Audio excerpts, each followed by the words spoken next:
It is mostly about momentum, right? So one of our strengths is that we can like sign a game in a couple of weeks and then do a marketing campaign, release it in 6 weeks. But that also means that we are unlikely to pick up a game, even if it already has like 100,000 wish lists, that is set to be released in a year. Because to us, momentum is more important than just the absolute like wish list numbers. So if the game has a momentum, and it is ready to be released soon, then we can definitely come in. But that feels kind of like cheating. At that point, why do you even need a publisher really? So the best spot for us is to find a game that doesn't have any validation yet, but we see that it can do really well, and then we announce it, and then we maybe drop a demo in between announcement and release, and then we release it. But it's always going to be like just a few months from announcement to release to Yeah. kind of sustain that momentum. Hey, welcome back to another Scope Creepers podcast. My name is Aramis, and that was the voice, or if you're watching this on YouTube, of Daniel from Oro Interactive, which is a publishing company. The coolest part about this whole conversation is that Daniel was incredibly honest and transparent about how they go about picking games they publish, and once they publish them, what they're going to do next. As somebody who is kind of dipping their toes into, I would call what Thornadine and I are going to be doing is more like end-to-end production with developers, but someone who's dipping their toes into publishing and wants to understand the Steam meta, what Daniel shared during this podcast is incredibly helpful. And I hope you find it useful too. It's a cool conversation. He's going to be at GDC next week as well, so I'm going to grab brunch with him and get to meet him in person, which will be kind of fun. If you haven't checked out yet, but I've since this podcast, I've been getting recommended this game, Super Battle Golf, which is their most recent one. It has overwhelmingly positive. I'm a big fan of golf. Overwhelmingly positive, and what is that? Almost 3,000 reviews on this game already. So it's been getting recommended on my feed, and yeah, so go check that out. Otherwise, enjoy this conversation, and I'll see you in the outro. So where I want to start, Daniel, is that you are, what's your role is the head of scouting at Oro, is that correct? Head of scouting and business development. And business development. I'm assuming scouting is going out and finding games or people coming to you and you're looking through all the pitch decks and stuff. Is there something right now that you're seeing in the market that when you see it, you're like, yeah, we want to work with that game? Like, is there a thing right now that's clicking for you and the way you look at games that you're like, this one might have it? It's a good one. I think being a scout, it's mostly looking for excuses to not work with the team and not sign the game, right? So you're looking for like It's a little bit risks. You're looking inverted. for things that are bad. Yeah. Well, yeah, exactly. Because usually it's a little bit abstract in terms of what makes a game click. And when you have seen a lot of games, you kind of just get it immediately after seeing like a GIF or a trailer for the 5 seconds. And for the first 5 seconds, you're like, oh yeah, this game probably got it. And then you play a build and you either confirm your suspicion that it has what it takes, or you don't. But if it looks like a game that will work, then a big chunk of the job is to do the due diligence and see if there are any red flags and any reasons for us to say no. Yeah. Market for like publishing deals is kind of weird. There are a lot of games looking for publishers that cannot find a deal, but also there are some great games that have publishers lining up, especially if they already have some sort of market validation or momentum going. Sure. So when you're looking at these like red flags, I'm trying to think of like common trends for these things, because I also like look at projects and stuff and I'll play people's prototypes and I'll spend some time here this week looking through NextFest and seeing the games that are on the top list, and then I love to look at the games that are not on the top list and see ideas that could maybe have some twists that would make them better, but like I also like to see what's not working right now. And it feels for me like I don't know if I could come up with a list of the things that don't make a game work, but like have you developed any sort of intuition that's like, this, the way you're doing about this way, that's just, that probably, it has so much downside, or it has so much like potential scope creep or anything like, is there anything that comes to mind of like these red flags that, Yeah, you're sure, seeing? sure. I think a big thing is if I look at a game, if I look at a Steam page or a trailer, and I cannot immediately tell what the game is about. Like, what's the appeal? What's the genre even sometimes, right? Like, what's going on there? Because those few seconds is all the time you're gonna get in most cases from your prospective players. So positioning your game through your trailer, through your Steam page, and I think that's like one of the most important things. It feels like everything. I've made 3 commercial games. My second one absolutely misses that mark. If you get to hour 1 or 2 in the game, it's fun. You're enjoying yourself. But like, you look at the Steam page, you have no idea what the fun is, which is why Black Hole, Game of Thrones Black Hole, is all about fixing that wrapper and making it so, like, within seconds, you'll know if this is a game for me or not for me. I remember watching Soda Poppin after he did OnlyFans 2. He had this whole backlog of games his community wanted him to play. And he literally went through 100 games on his spreadsheet, and it was instinctual. Yes, no's. Like they were literally, he would be on the page for a second or two and be like, nah, not for me. And I'm like, it's so visceral.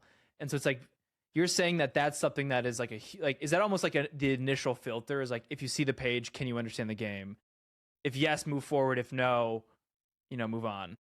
I think that's how it is for most publishers, but especially for us because our specialty is working on games with explosive potential and usually with a pretty short development timeline, which means pretty short Yeah. marketing timeline as well. So for Yeah. some games, it's maybe a bit less crucial because they're so amazing that you can spend some time nurturing the community and word of mouth and grow it that way.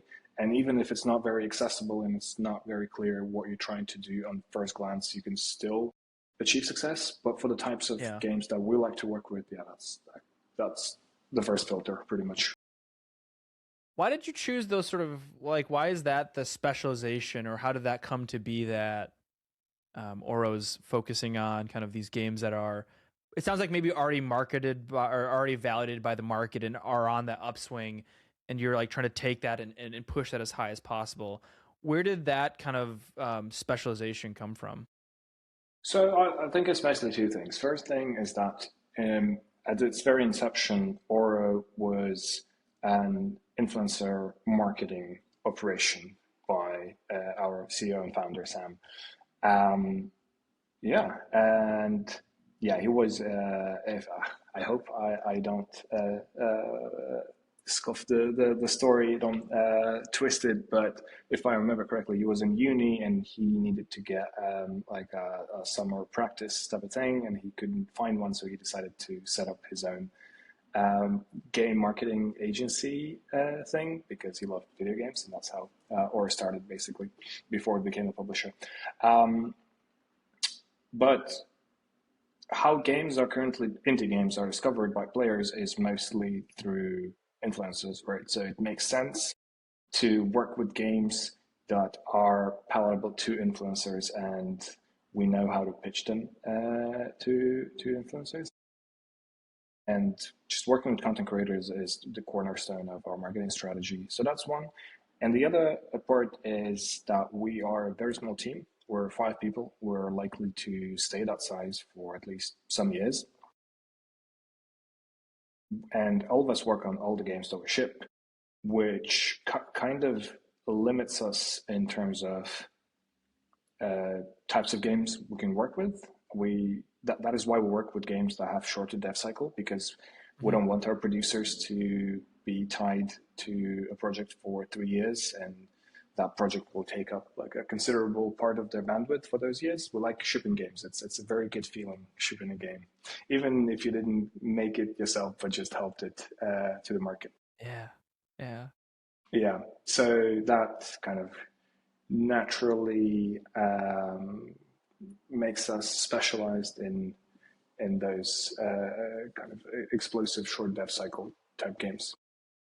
So you're looking for games that have already been validated, maybe have is there a specific threshold for wish lists that you're almost filtering off of like, do you guys already have X, Y, and Z wish lists? Is there anything like that that helps you kind of get those signals of like these are things Mm. worth exploring deeper?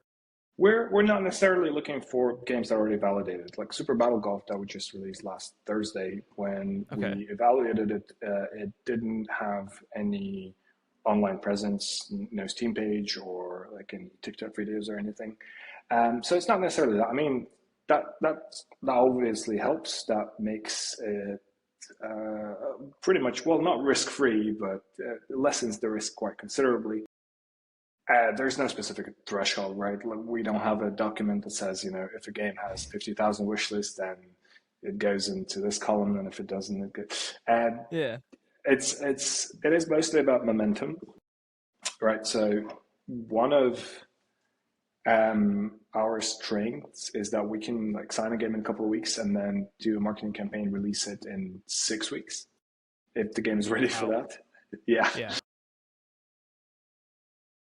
But that also means that we are unlikely to pick up a game, even if it already has like 100,000 wish lists, uh, that is set to be released in a year. Because to us, momentum is more important than just the absolute like wish list numbers. Yeah. Um, so if the game has a momentum and it is ready to be released soon, then we can definitely come in. But that feels kind of like cheating. At that point, why do you even need a publisher really? Um, so the best spot for us is to find a game that doesn't have any validation yet, but we see that it can do really well, and then we announce it, and then we maybe drop a demo in between announcement and release, and then we release it. But it's always going to be like just a few months from announcement to release to Yeah. kind of sustain that momentum. And I imagine too, like with a game of Feeling Black Hole, it was basically almost an entirely momentum based game, like on not really on purpose, but like we launched 2 weeks before October Next Fest, had Greysteel Plays pick it up and play it. Went into Next Fest with 7K, basically going from 0 to 7,000 wishes before Next Fest. Had a great Next Fest, left with like 25,000 wishes or 20,000 wishes or something, and then like rode that momentum wave into release in December. Um, but throughout there, we got reached out by a couple publishers after the fact of the momentum. And our position, and I'd be interested to hear this too from you, is like the publisher would then get a smaller piece of the pie because we're already validated. We already know what we have. And so if someone came to us in September and wanted to publish us, it's a different agreement pre-validation. Is that something you're looking for? Because it's almost like the ideal case in my head would be you find a hidden gem, you like have this high sense of like this game could really be something big, and you guys take that through to the end and like take on a little bit more risk, but then also get a little bit more of the reward. Is that part of the calculation of why you're not necessarily looking for something that has 50K wishes right now and is like releasing in a couple months? Or I mean, does it kind of go by game basis? I mean, what you just described is kind of the ideal scenario for us. Also, because we get to control the reveal process, which means Yeah. where we give the game. Hopefully, we know how to do our job, so we give the game the best chance at having that explosive reveal. Um, but also, if the game already has momentum, it probably has all the publishers in the world knocking on its door, or at least some. Um, and we bring less value, right? Because especially if it's close to release, like there's likely not necessarily a development budget that is like super crucial for developers to have, or Yeah. yeah. So definitely we like finding those games before they're public. Just you know by virtue of having an amazing build or concept or style wherever, we um, be as sure as we can be that it's going to work out, and we pick it up then. Because yeah, post momentum, you should only get a publisher if either you need your living expenses and your team's living expenses covered up till release, or if you just really don't want to do a publishing job, because it's not Yeah. rocket science, but it is a job. Hmm. Yeah. the outreach part of it can be not fun. That's where I built the game up in Black Hole Authority, and he did all the marketing side of it, and he found all the YouTube emails, and he sent all those emails out. Where I was like, well, I'm just gonna keep making my game here, and we'll make it as good as possible, and don't have to do that whole the other side of it. Because left to my own devices, I'm sending out 20 to 30 emails, and that's not enough to send out to people unless you're paying those people to make the games. And we didn't have a marketing budget for the game, so it was really just, hey, here's the thing, and as many people as we could get going was it. It doesn't work anyway. Like paid, I'm sorry to be so like generalizing, I guess, and also like speaking absolutes. But in my experience, paying content creators to make content on your game just works much worse than it works worse. Yeah. Why is that? Why do you think that is? Well, because their viewers are not stupid and they can tell if a content creator is really into the game or not. I mean, there still be supportive and get that bag and all that, but the conversion of this activation will be minimal. So it's so always conversion just and almost helpful. like cost to get wish list is low. Like, is it then really expensive to hire somebody? And you're saying that like the wish lists you get from that maybe aren't as high quality and maybe aren't as even like as many as you would hope, given sponsoring a Northern Line video, for example, probably is really expensive. I imagine thousands and thousands of dollars to sponsor a video that he makes or something, and like that might not have quite the return on investment versus the viral nature of like when Orbital Potato and Gray Still Plays played our game.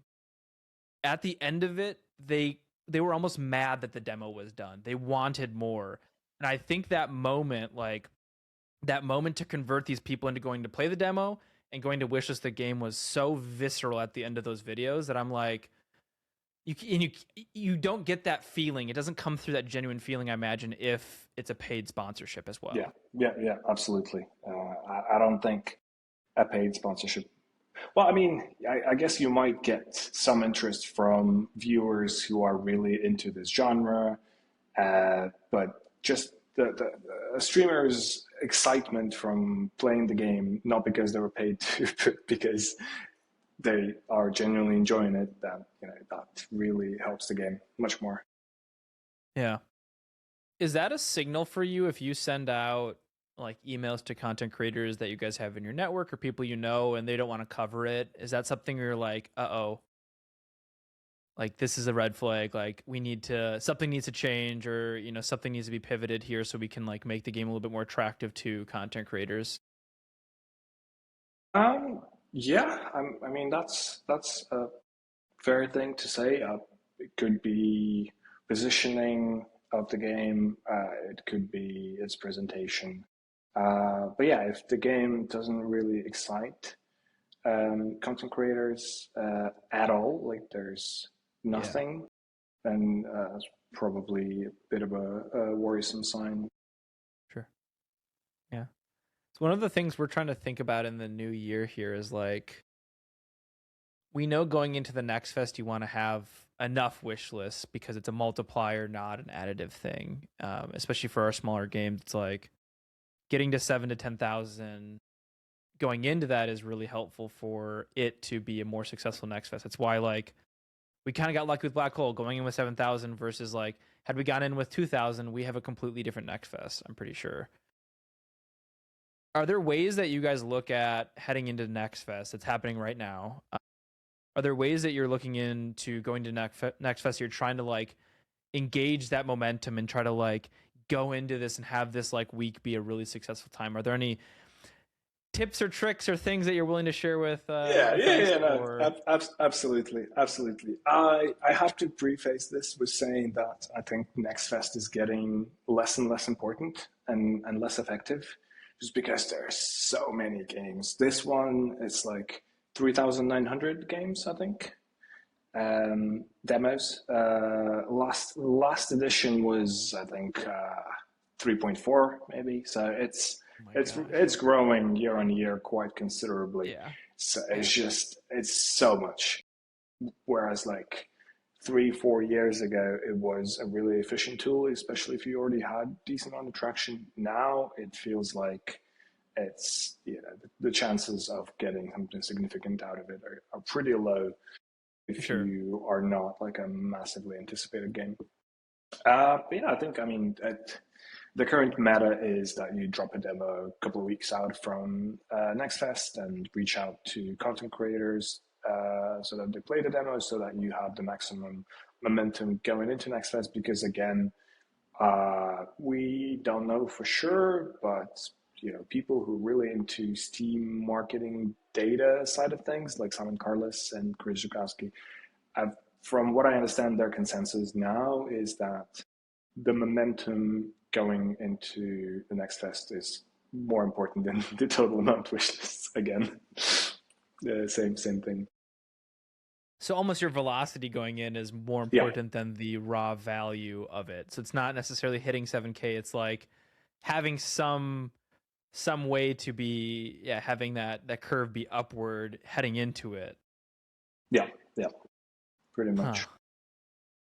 Which also like signifies that momentum also signifies the game is good. So there's like, if you can get that momentum going into it, you're already doing something right. That's telling you something about the game being good enough.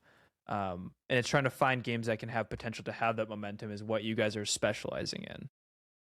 Yeah, pretty much. And it's like, it's not really about any specific metrics or thresholds or data. We sometimes call ourselves vibes-based publisher because Yes. that's kind of Yeah. how it is. And we still do the revenue forecasts and such, but it's just You're still business at the end of the day. yeah, but all those revenue forecasts and stuff like that, it's such a like crap shot. It's impossible to predict with any degree of accuracy. Like the variance is so high on the outcomes that it can be 50% Yeah. off. Oh, We it can did be. that for Black Hole, and we didn't expect to do this well. We are like 1,000x higher than we thought we would do at this point because of the There you high go. variance of an actual Steam Yeah, release. yeah. So we don't really rely too much on metrics pre-release, and when it comes to scouting, it is just mostly a feeling if a game has a potential to blow up, or if it's already blowing up. I mean, yeah, Yeah. we'll try to sign it, even if it might not need a publisher necessarily. And there's no like threshold to blow it up. You either do or you don't. It's kind of binary in my opinion. A lot of the times right now we're using like itch.io to do basic prototype validation, and a question I get all the time is literally like, oh, how many views or how many plays do you need to get on itch for it to be good enough? And I'm like, I don't know. It's a feeling. It is like, it's truly like, does this game have something or not? And the numbers can help maybe paint a picture, but going into a validation, you kind of also should have some vibe, some check, some idea that like, Yeah, okay, this one yeah, feels really good. yeah. Um, Have you seen Rene's talk on itch validation from Rene from Bip and Bits? yeah, was that on Jonas's podcast or just did he make Maybe. his own video? I haven't seen it yet. No, I have not. I'm pretty sure he was on Jonas's podcast, but also he gave a talk at a couple of events, and there's a YouTube recording from Game Camp Lil. Yeah. But yeah, I highly recommend that talk. Like he's I think those genius ideas of early have validation. seeped into what we're doing a little bit of that, getting that early validation. Because his whole thing was like, isn't it like doing stuff in a game jam and then getting that validation and either moving on with it or moving from it, right? Yeah. To keep But working. I think my prediction is that this this style of creating games will reach its peak in a couple of years, and then people will go back to the years of like early 2010s indies where you just cooking something in your basement, not showing it to anyone for a while, and then just make a good game. Because I feel like this is leading us this idea that you have to validate the first video that you put together, prototype that you got in 2 weeks, immediately validate it, show it to people. If it doesn't resonate, just scrap it, move on to something else. I get it. It's a good approach. But I also feel like maybe indie is losing a little bit of its soul doing Sure. that. You know what I mean? Like Yeah. it's going a little bit the way of like mobile prototyping, Yeah. what they do in like casual games on mobile. So I do feel like maybe there will be more developers that will just not care about that stuff at all. Although I would only recommend it to like seasoned developers who really know what they're doing. Yeah. I actually very much feel that right now. Like coming off of a game about feeding a black hole being something that's gonna fund me personally for the next 5 to 6 years, I could probably just live off of the game sales right now. Uh, I'm looking at doing like we're working with other developers on their projects. We're starting to like produce and publish them and stuff like that, and helping out and doing rev share splits and stuff with them. But then it's like, what do I develop in my own time? Like 50% of my time will probably be those games, but then I also want to keep developing games myself. And I'm like, do I want to make another little kind of flash version game that comes out in August? Or do I start doing this more cooking and creative part of my brain that wants to do something that feels really personal to me? And like, now I can take that year to risk to make something that feels unique to me, that really has that indie heart to it, that thing that someone's like really loved and has that soul in it. And I'm like, I don't know. I have no idea if I'm like have the skill set or the ability to do that, and I probably will never know unless I actually commit to doing something like that. But I connect with what you just said on quite a deep level right now. Can you tell me a little bit about your publishing initiative you just mentioned? Very, very curious. Um, Basically, it's an extension of what Thornity came in and did with me. It's like I had a prototype that I was working on. He had been familiar with my content and making Hexagod.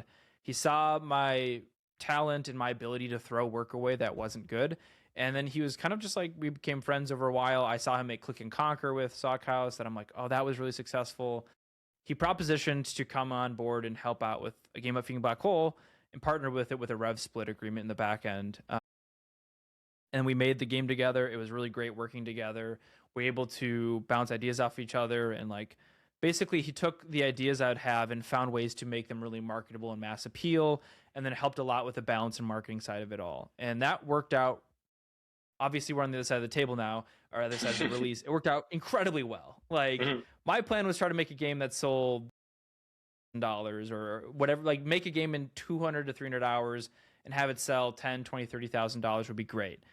Completely different order of magnitude as far as success goes, which is great. What we want to try to do is bring that forward and take the skill sets that Thornity is good at, that I'm good at, and help other developers do the same thing. I'm not sure if it's necessarily a publishing type model Mhm. in that same traditional sense, as far as like I've never actually worked with a publisher, talked to a couple of them. Um, but we're deep in like development with them. And so we're like early prototyping. We're taking ideas we think are good and we're helping out, and like it feels a lot more like producing a game in my head than it Mhm. does necessarily Mhm. publishing it. But at the same time, I'm going to be helping out. Like I'm making the trailers for them, and we're going to help out with like the capsule artwork stuff, and like we're going to do marketing for them. So there is publishing activities happening as well. But right now, there's like zero funding. There's zero like it's basically all rev split and then sweat equity in the game that we're putting into it. Mhm. There's no like Mhm. recouping. It's just very cut, clean rev share agreements with the developers we're working with. Mm. That is very cool. That is like usually something that in publishing we try to avoid as much as possible. Yeah, Getting into the game, right? That's like a very specific set of services that will definitely be useful to a lot of developers, especially I think yeah, for games that already have some sort of validation and momentum, but the developers are not sure how to get it across the finish line and how to wrap it up into a yeah. coherent game. Yeah, that is pretty cool. That it feels like you would have a good time, like just partnering with other publishers and taking care of Yeah. the pure like deep production side of things because Go ahead. yeah, No, I was just want to say that most publishers, at least that I worked at, look for games that have very fleshed out identity and vision, and we want to avoid situations where we have to get into game design, basically. Yeah. Yeah. We're doing that. And that's why I think it's like more in my head. I'm calling it producing is like Mm-hmm. none of these games have Steam pages or demos yet. We're like at the beginning, we're working through prototypes. We're basically copying what we did with the game about feeding black hole, but I'm not the lead developer this time. I'm now somebody helping out with the other developer who's going to be the lead developer, but we're helping do the prototyping. We're helping try to find that core mechanic, that thing. They're all going to be incrementals right now because that's where we have a lot of experience as developers. um,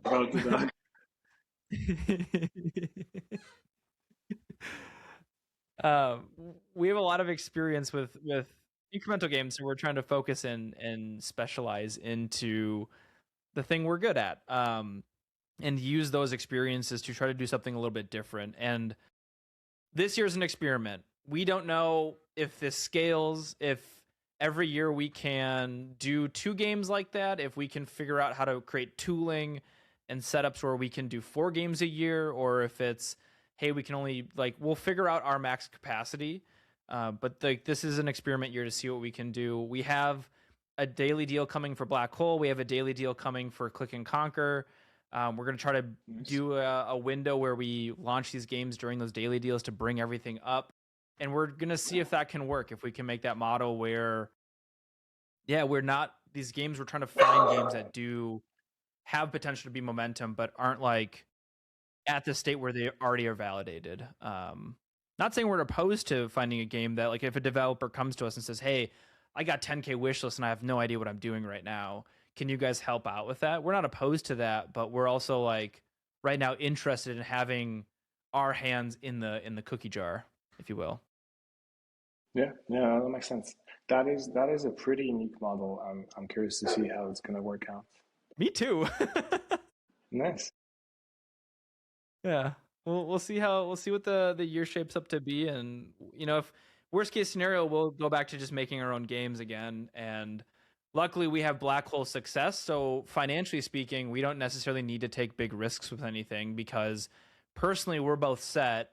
So if our company makes 10K, 20K, 50K this year because of this doesn't actually work out how we think it will, Thorny and I are both personally fine, and so it lets us let this business kind of slowly develop into what it needs to develop into in the coming year.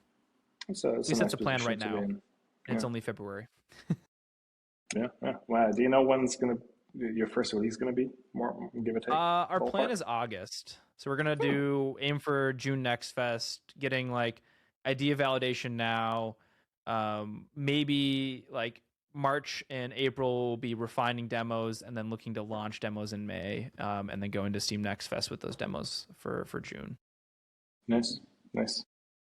Yeah, we'll have 2 games that we're working with, and then I might have a game myself. Again, if I decide to do something that's a little bit long term, that's great. If I want to do a more short term game again, then that'll probably be slated to try to be in the June NextFest as well. So we could do kind of launch.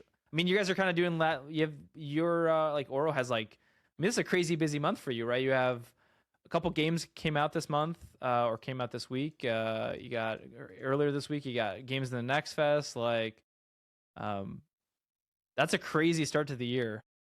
Yes. No, we're not finished, but hopefully towards like the summer we'll have a little bit of a chiller time. But yeah, we revealed like 3 games in I think it was 3 in January, and then we launched 2 games in February. So that's Roadside Research and Super Battle Golf. And we are launching Mama Sleeping Angels next month, and then there will be another couple games like May, June. So pretty busy. Generally speaking, is that kind of like a max capacity situation, like a game or 2 a month, or is there? No, that's over capacity. That's over capacity. I think that's like I think, especially, I'm not as involved in launching the game, but I think our comms lead and our chief production officer will need a bit of time off after this. Yeah, well, so like I said, we're a team of 5 people. One producer can work on like 3 to 4 games at any given time while still giving it enough attention and care. Yeah.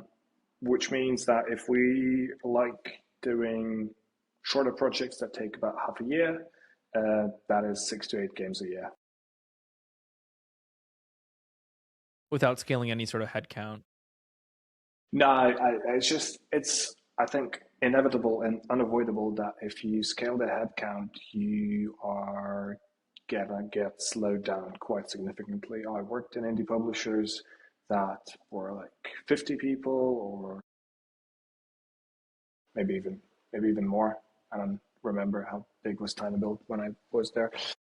Yeah. But the bigger you get, the more processes are added to manage this company, and the more you get slowed down, not as quick on your feet, can't be as spontaneous.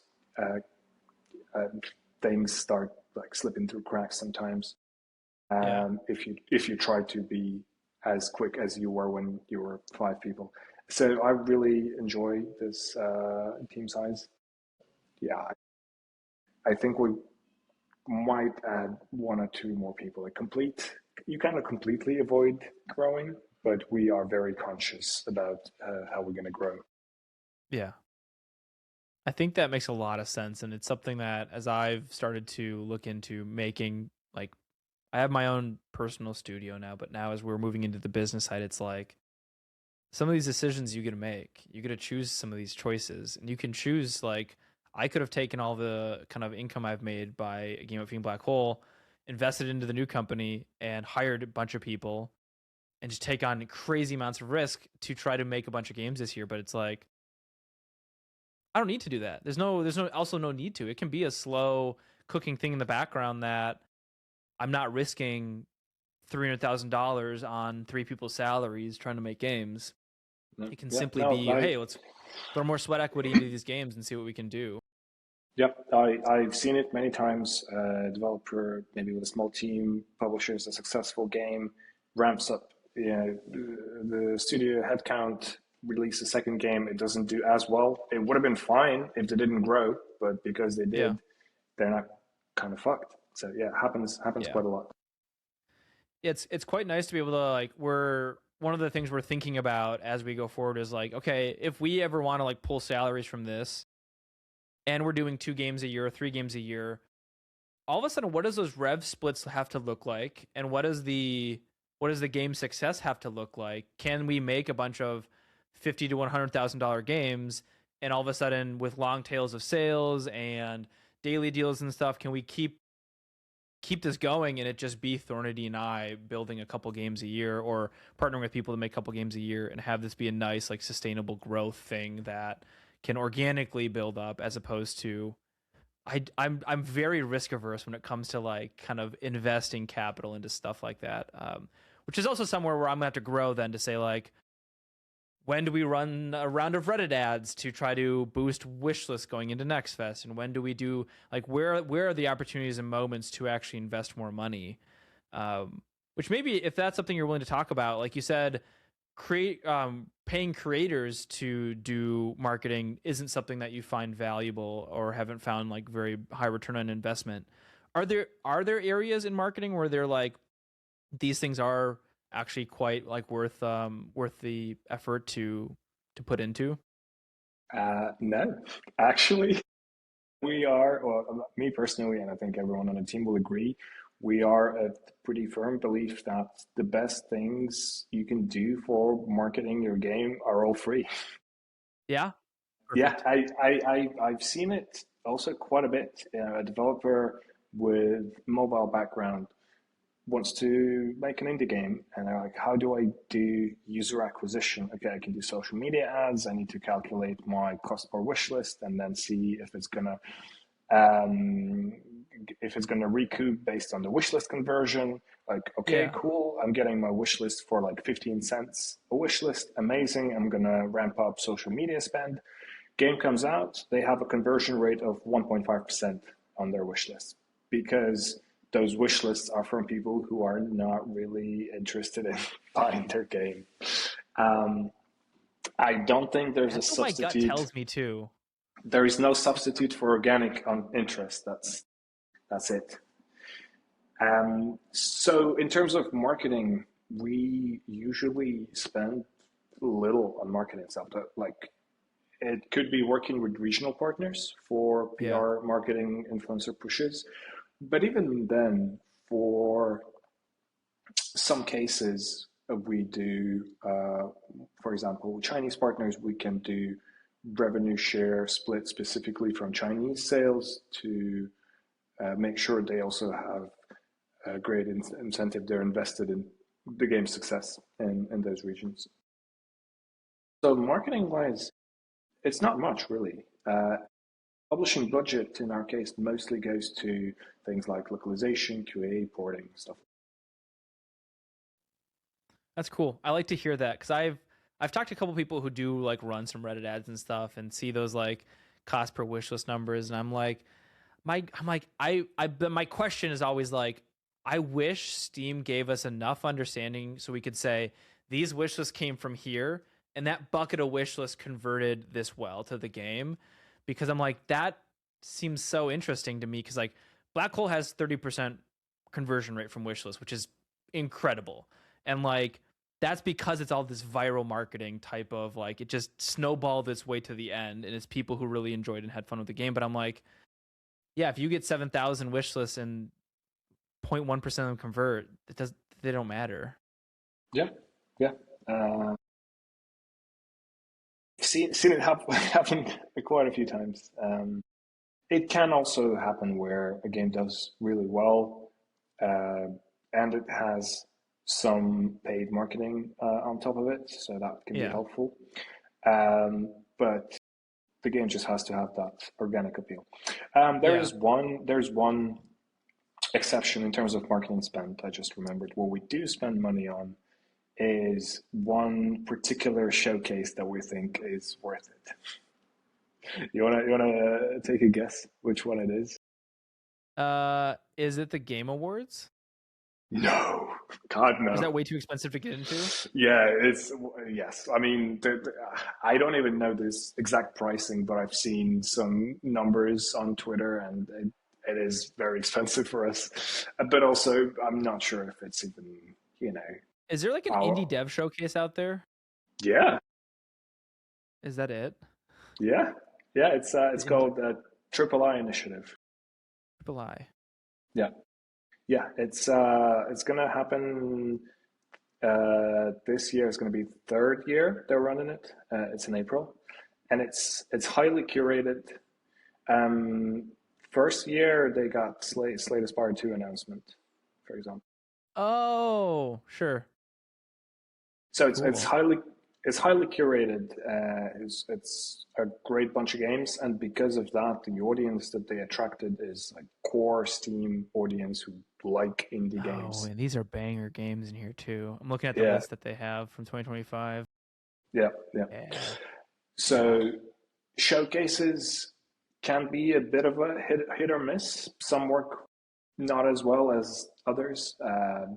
Triple I, in my experience, is the one where if you can get into it, then it's definitely worth the asking price, which is also quite low compared to a lot of the other showcases. Cool. I'm gonna note this to Thornity that we should look into it. One sec. Okay, I sent the link. Cool. Thanks for sharing that. Yeah, It's something that we're like in this year, the year where we're like coming up with our kind of our business plan and like where do we add value and kind of thinking about what is our strategic advantage in the market? Like what do we do that's special? It's also like we have some money. Could we spend that in places to try to learn a little bit about different techniques and different things like that, just so we can get some experience in those different ideas of levers we could pull? It sounds like a couple of them as far as like pre-game being success are kind of a waste of money almost. But it's like one of our ideas was like if a game is coming like on its sale again, running ads to a game that's already being successful to try to like push that even more. Is that something you guys do post launch at all? Is there like any sort of like reinvestment into projects that are doing well to try to like bring up even more of the long tail of sales, or is like post launch window is a game basically like dead game's not the right term, but like we think about it like, okay, the long tail is going to be what it's going to be. We can't really change that very easily. How do you guys think about games post Yeah. launch? So we don't really run paid ads post launch, but we definitely do quite a bit of work to make sure that long tail is nice and healthy. I mean, obviously, ultimately, it will depend on how well the game did on release in most cases. No way around it. But post launch, it's a lot of work with setting up different bundles, participating in events, Steam events specifically, Yeah. and then doing like Humble Bundle, Fanatical bundles. Digifile is coming up,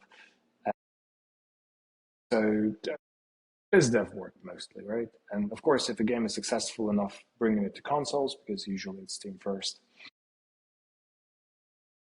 So if the game is mega successful, then it would probably be content updates and like not live service, of course, but kind of like maybe live service light, like a year of updates or something. If the devs are into it, right? We signed a game recently from a very cool dev. Hasn't been announced yet, and we asked them. It's a like a multiplayer party game, and we asked them if the game does really well, would you be down to work on content updates, support it down the line? He's like, no, absolutely not. I want to ship it, fix it if or any fixes are needed, and move on to the next thing. And also respect that approach. Yeah, So yeah. that's fair. What does mega success look like? Uh, I don't know, Like a millions bro of is like bro copies. I like brotato maybe like cuz that's like we're That looking at is a like mega 20, success. 30,000 wish Yeah. list stuff like the next kind of order of magnitude. Even like your most recent like games are having like great success, right? Like thousands of reviews already and stuff like that. Are those considered mega successes yet, or is it literally like that next rung up is kind of megas? Like these seem like successful launches in my head, or are these have that potential in your head? Which ones? Which ones? Which I launches? don't know. I'm thinking of like roadside Oh, we're research like, is like oh yeah, yeah, yeah. has like 1,000 wishes right now came out or a thousand plus reviews right now came out 2 weeks ago. Yeah. Is that No, successful? Is that mega successful? Is that beneath the bar for you? imagine our developers listen to this podcast and they're like, "Oh, a publisher considers our game not a mega success. What the hell?" No, I mean, I do consider both our recent releases, so Roadside Research and Super Battle Golf, to be super Yeah, successful. yeah, They but not they mega have successful. okay. Those are synonymous. No, those are synonymous. They we had those revenue forecasts that I mentioned as being quite useless, and they are, but we still do them, and we do like pessimistic scenario, realistic, and optimistic, and both of those games hit the optimistic scenario, so we're That's super awesome. happy. Yeah, Roadside congratulations. research, yeah, thank you. Roadside research was, never really a question if it's going to be supported or not because it's an early access game. So there's going to be a year where it's going to be updated and it keeps going. But yeah, for Super Battle Golf, we're also very excited about future content updates and bringing it to consoles and all of that stuff. So yeah, no, we need to let the dust settle a little bit, honestly, because Yeah. they're still in this initial period of high sales volume, but we're obviously very happy. Mm. It's an overwhelming experience. We knew going into our release, we had like 40,000 wishes. We knew we'd be hitting popular up and coming. We knew we'd hit the new and trending. Like Thornity kind of prepped me. He's like, "It's gonna be a weird week of your life," and it was. It's a very strange feeling to have a game that has a lot of players playing it. Is that How is that to take devs through that? I'm imagining some of these devs you're talking to are doing some of these activities, like having this level of player count for the first time. Is that something that you're like, you guys have kind of specialized in, almost like not therapy, but like emotionally caring for the developer as they're like, hey, this is gonna be a crazy week of your life, like just so you know. Yeah, this is where I have to give all the credit to our head of production, Hans. I think he's one of the most brilliant producers I've met because he is very empathetic and emotionally caring and knows how to, talk to people to make them at ease and listen to them and all that. So it's definitely a big part of a publisher's job is to be both a shoulder to cry on and also someone who can, um, not a drill sergeant, but it's a balancing act. But yeah, no, definitely. There is a bit of prep talk involved Yeah. in successful releases. I think coming from a business background, so I like graduated college and did a lot of like just corporate America work, paying off student loans and stuff. And like in the last couple of years, I've now been doing game dev full time. But it's like I thought there was going to be so much more, I guess, analytics and really like rigid kind of structure to this in a way. And I'm surprised to find that it is so much more vibes based in general. Like Yes. everything you go about, like I talked to all the different devs on this podcast and stuff, and it's like, is there a formula for how you balance stuff or anything? And even like Black Hole, it's all feeling. We went by feeling, we went by vibes. There's not really hard coded metrics. Which makes a lot of sense because we're making products that aren't solving problems. They're giving experiences, Yes. fun or laughter or horror or sadness or whatever. But we're not solving, like a business is solving a problem. Oh, it's hard to get to be able to text customers. Let's build a company that makes texting your customers easy. Cool. Does it do that or not? Yes or no. But like with a game, it is so much more vibes based, and so it's lovely to hear that kind of the human nature aspect of life is like threaded inside of Oro, and the way you go about picking projects and the way you go about getting them released. Like there's No. humans Yeah. involved throughout the whole process. Absolutely. Despite being all like pretty business-minded people, we definitely just operate by vibes, and we talk to our developers like normal human beings. And Yeah. yeah, metrics are very much secondary. But what you just mentioned about games not solving a problem, this is such a pet peeve of mine when I see it in pitch decks. When developers, usually coming from like startup background, they're like, okay, this game is going to solve this problem. You wouldn't pitch a movie saying this movie is going to solve this problem. People will only watch this movie. They're not going to care about any other movies. We're making a movie to kill all. We're making the Uber of movies. It's just it's entertainment or art. You don't Yeah. have to be like this.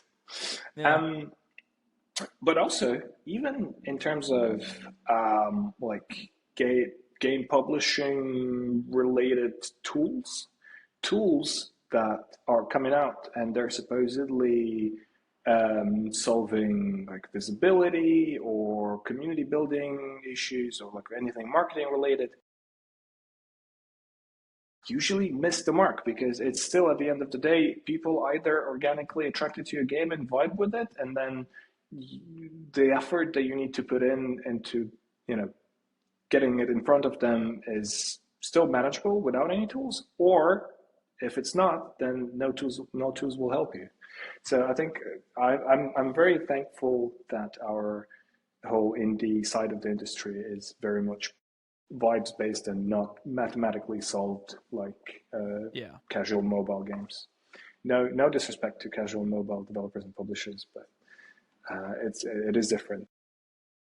It's very different. And I wonder if that's not how like the mobile store apps are set up, like the how those apps promote and give games out versus like how Steam is set up, and even the pipeline of like the pipeline of having YouTube content creators feed into the Steam page allows for that much more vibe kind of feely based thing where maybe I'm not the target audience, but I don't really see mobile app YouTube content creators shoveling, people into their mobile apps. Yeah, and also there are whole genres and types of games on Steam that are living or dying just by Steam algorithm and not really dependent on content creator stuff. So I think Steam algorithm is very good at showing people what they like, and I don't think that's how it works on mobile, as far as I'm aware. Yeah. Yeah. Interesting. Interesting. Um, as you're looking at pitch decks, you kind of mentioned you hate when somebody does X, Y, and Z.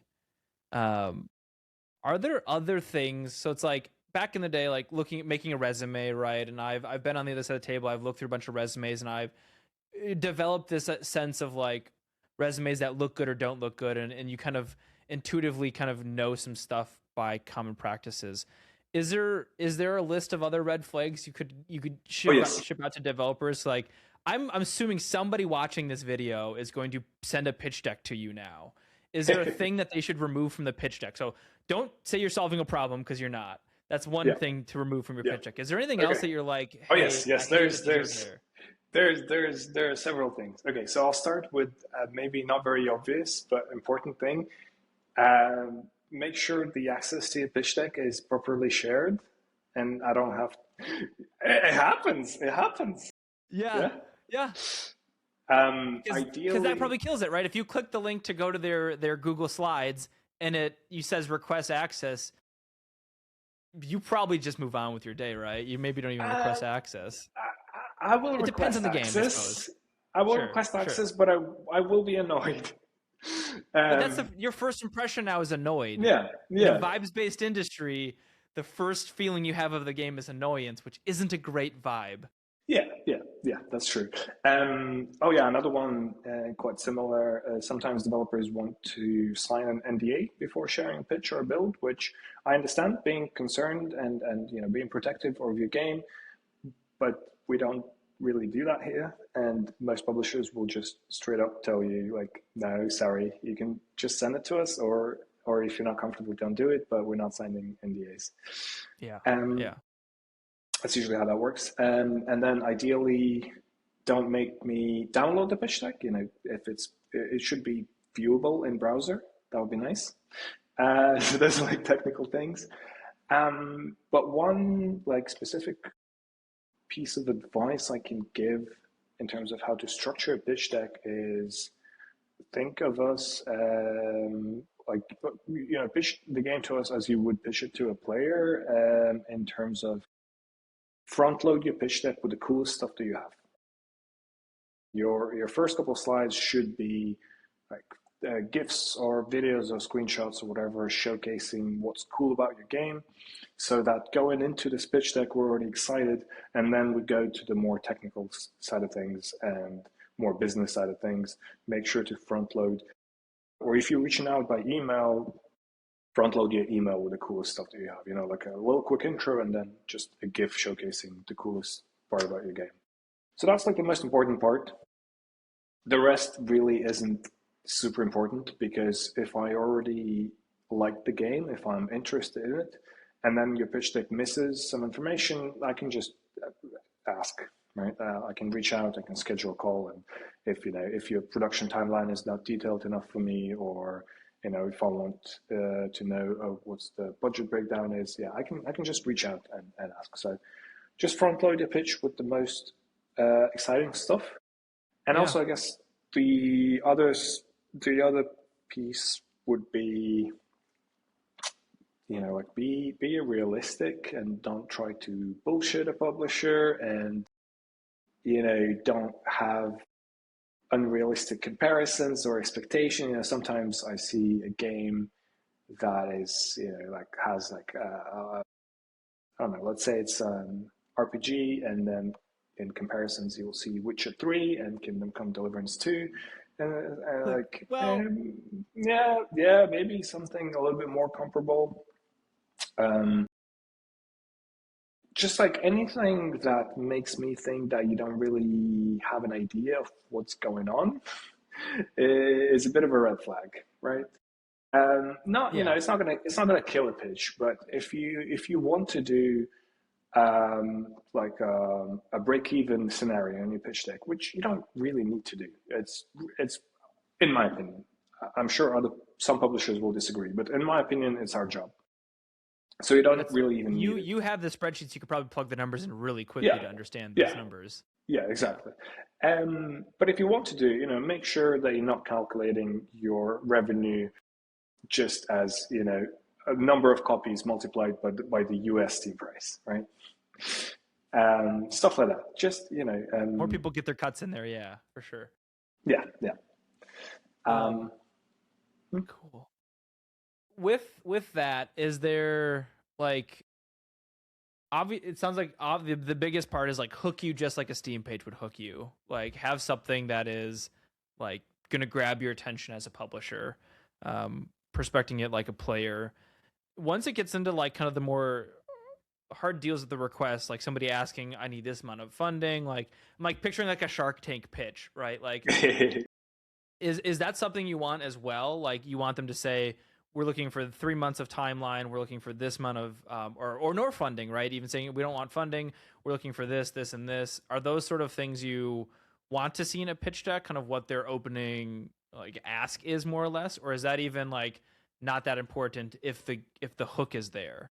No, it's definitely important. It's Okay. definitely the first thing I'm going to ask. Well, maybe second thing I'm going to That'd be ask. the next follow up is like, what do you need? Yeah, exactly, because I need to know if it's something that we can afford, right? Um, because every publisher has their limits in terms of how much funding they can provide for one game. Yeah. And so, yeah, I need to know. What you shouldn't do, you shouldn't do complete like Shark Tank scenario where you say, I need this much money and I'm willing to give you this percentage of rev share. Um, just purely because,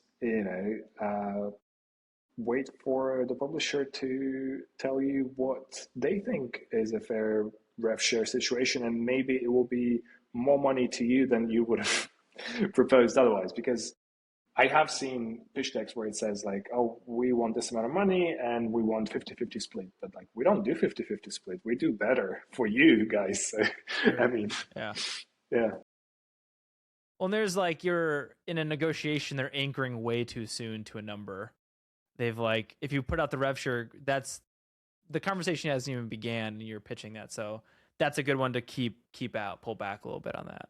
Yeah, yeah, exactly. But still say Uh, we need this amount of funding, we need this, we were looking for this timeline, like yes, absolutely. those sort of timeline things are really, really important.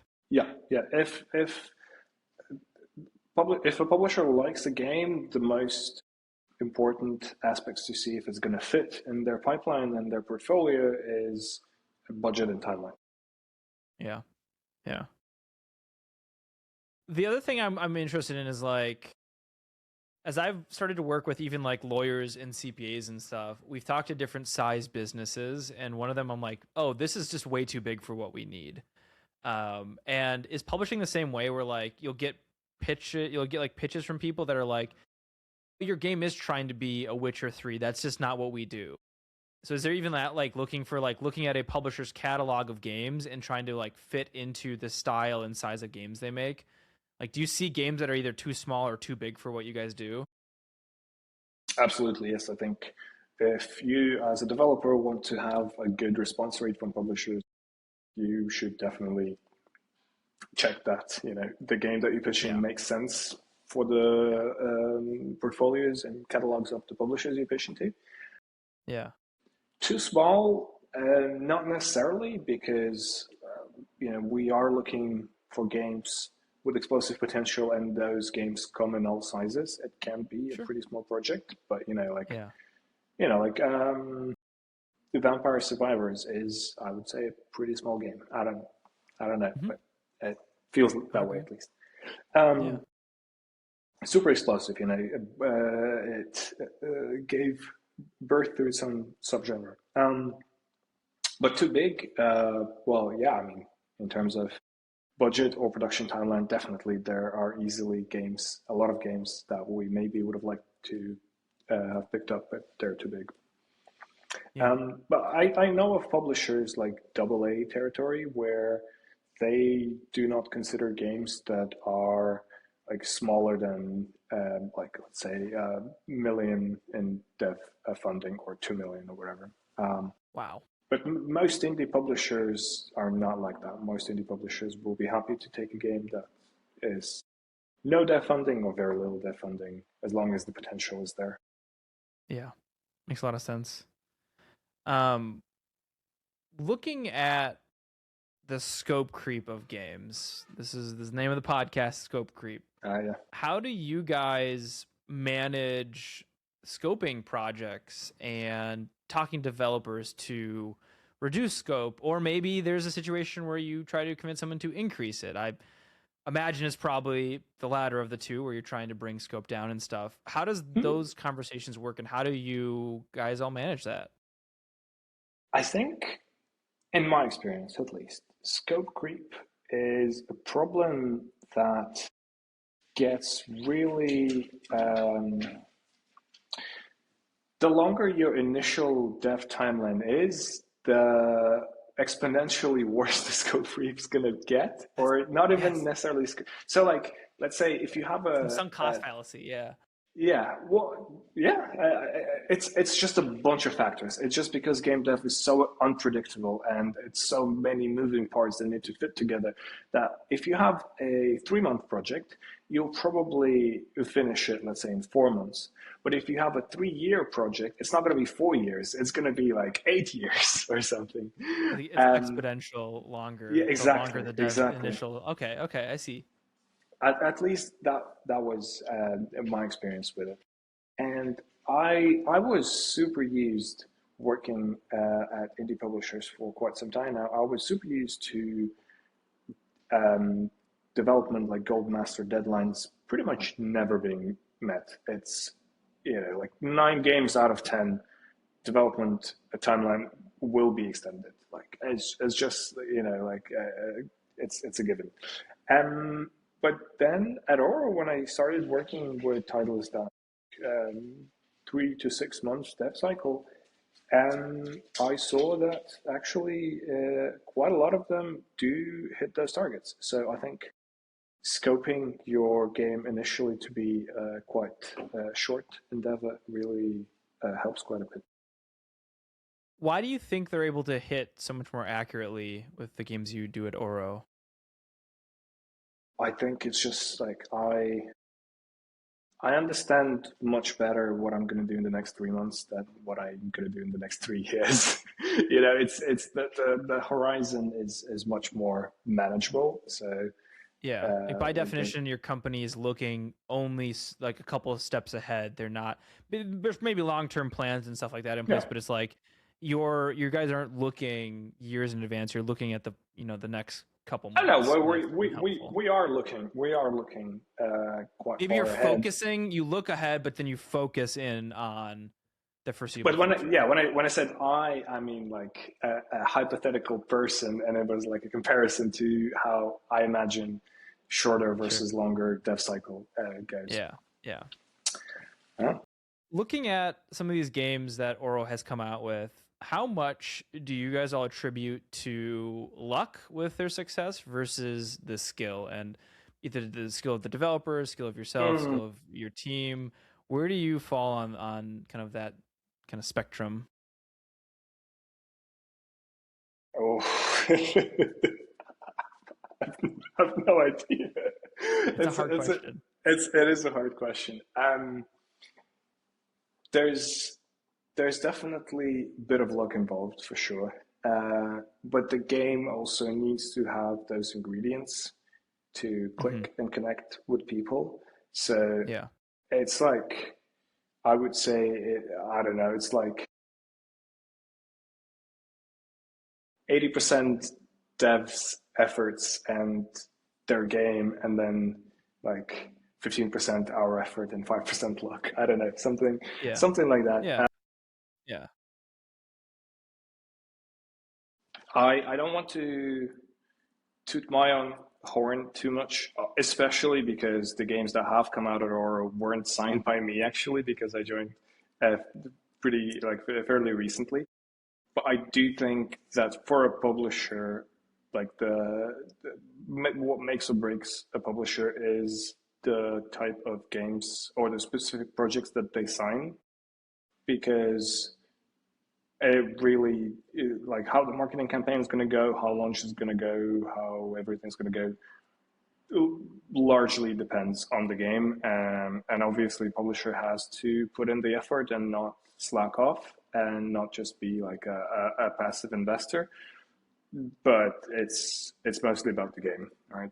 As You're long taking as bets. You're betting on your time, you're betting on your company's resources, and if you're making a bunch of expected value bets that are minus or they don't pay off and they're not high enough reward for the risk, like yeah, that's a recipe for a company going under. If if you have a string of 10 bad bets, that might be it, right? And you look for you hopefully don't get any bad bets, but they're going to happen and they do come up.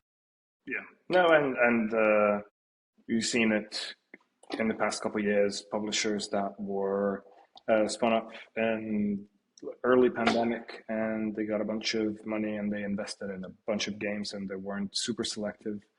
Yeah, They are going under now because those bets didn't pan out. There was no like rhyme or reason to their signing strategy, so that is sure. quite important. And so even like focusing in that your strategy is this like kind of momentum based thing can be very helpful too, to be like, we're not, our bets aren't going to be paying off in 3 years. We're looking to, Yes. I think that like the small, in my head, that smaller game deadline and delivery timeline is that way to like almost manage the downside for us and how we were making games. It's like, if we do 2 years and it doesn't pan off, the 2 years are gone. Like we don't get those 2 years back. But if we can do 5 games or 10 games in 2 years or whatever it ends up being, like that's a lot of opportunities. That's a lot of slot machine pulls at the Steam algorithm and people's appetite for games to see if one of those bets can really land and pay off again. Yeah, yeah. I mean, I have heard a joke in like scouting circles that if you do sign a game, a bad, like not a bad game, but like a commercially unsuccessful game, as a scout, the benefit is that you probably will have a couple of years to cover it up by signing good games, right? And then on the balance, you will be in the positive. But yeah, we do actually like signing games with pretty short dev cycle, which means we don't really have that luxury, I Yeah. suppose. So we are like super selective with the games that we sign, and we have to all love every game. Like each Aura team member has to love every game that we sign, basically.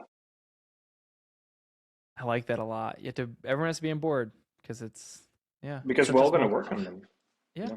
Yeah. And it's just such a small company and you all have your different areas that you're thriving in. And anybody can then be like, there's a vibe here that's not right. And that can be helpful to kind of filter out the stuff that's not going to be worth the bet. My final question here, unless you had other questions for me, my final question for you is, why do you work in games? You have all these other places you could be spending your time doing biz dev. Like even you talking about scouting, it's making my brain think of like a Wall Street person looking to do hedge fund management and biz dev for other companies that do so. And this is a question I ask myself, right? It's like I can make a lot of money doing other stuff. Why am I doing game dev? So that's my final question for you is, why are All you right. working in a publisher? Why are you doing games? I I could not do biz dev in any other area. I'm pretty sure. Um, it's I well, most importantly, I love indie games. But then when we're talking about okay, so my job ultimately it is not necessary, right? The games will still exist if my role doesn't. Yeah. So my job is like, it's kind of pointless, to be honest. Well, it's not, but I mean, you know what I mean. I know what you're saying. Yes. Yeah. Um, and so, um, where I was going with this? Yes. So when I'm doing scouting and biz dev for indie games, working with indie games, I'm really enjoying myself. If I was doing something similar with a product that I don't really care about personally, if I was doing biz dev for like fast moving consumer goods, I would not be nearly as happy as I am. So that really helps. Um, Plus, indie games is one of those areas where you can really come from any background and have a successful career. So, like, I was born and raised in Russia, and then I dropped out of a university, and then my first job in game dev was in Argentina, and then I was like all over the place. Um, so it's not the most conventional like path, career path, I suppose, but I like that it is specifically indie is very acceptant of people from all walks of life. That's very nice. That's But I mean, beautiful. half my job is playing video games and talking to the developers, and the other half is going to events and making friends and hanging out with people. I mean, Yeah. I'm honestly incredibly lucky to be Yeah. where I am. Yeah. That's awesome. I mean, I couldn't agree more. I spent years doing optimization for businesses so their bottom line could be a little bit more efficient. And now my job is to make things and create things that delight people.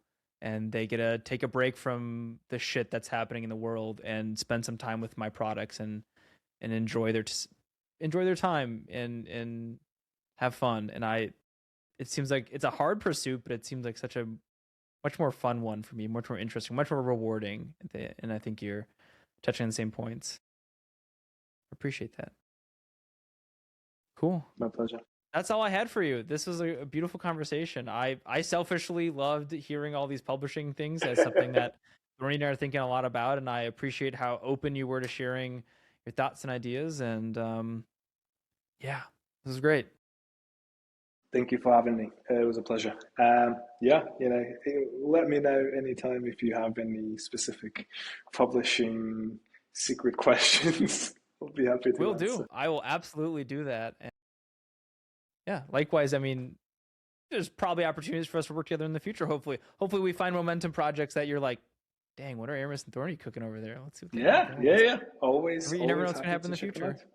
Again, that was Daniel from Oro Interactive. Thank you so much for coming on the podcast, Daniel, and being so honest and transparent about how Oro thinks about games. And I just love this kind of small team atmosphere of knowing what your core competencies are, where you add value. And it's something that I want to take forward with how I interact with other developers as we're starting to work on games with them and different things of like, where do Thornity and I truly add value? Where do I add value versus where does Thornity add value? And like, how do you keep the company from scaling out of control too quickly? And even just thinking of the Steam meta and how to create situations where momentum can occur feels like a really, really fascinating conversation. And this will be something I probably come back to time and time again to think about it.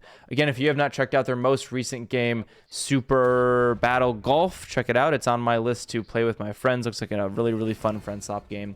And yeah, that's it. That's all I got for you. I hope you're having a good start to your March, which is crazy. It's already March. I will be at GDC next week. So if you're around at GDC, feel free to hit me up on Discord or something like that and stop me. And I'm a nice person. I'd love to chat with y'all. Otherwise, I've been having a rough week, personally and emotionally, and I did a little bit of a meditation this morning. It was about allowing what's there to be, being a passive observer of your life, and it ended by saying, I hope you allow yourself to have a good day. So I don't know where you're at. I kind of needed to hear that this morning, that I want to let myself have a good day today and allowing that to be okay, even though there is a lot of stuff I'm working through emotionally and personally. Being able to still find and allow myself to have a good day is an attention for the rest of my day, and maybe it can be yours as well. Thank you so much for watching to the end of the podcast. I appreciate y'all. See you next time. Bye-bye.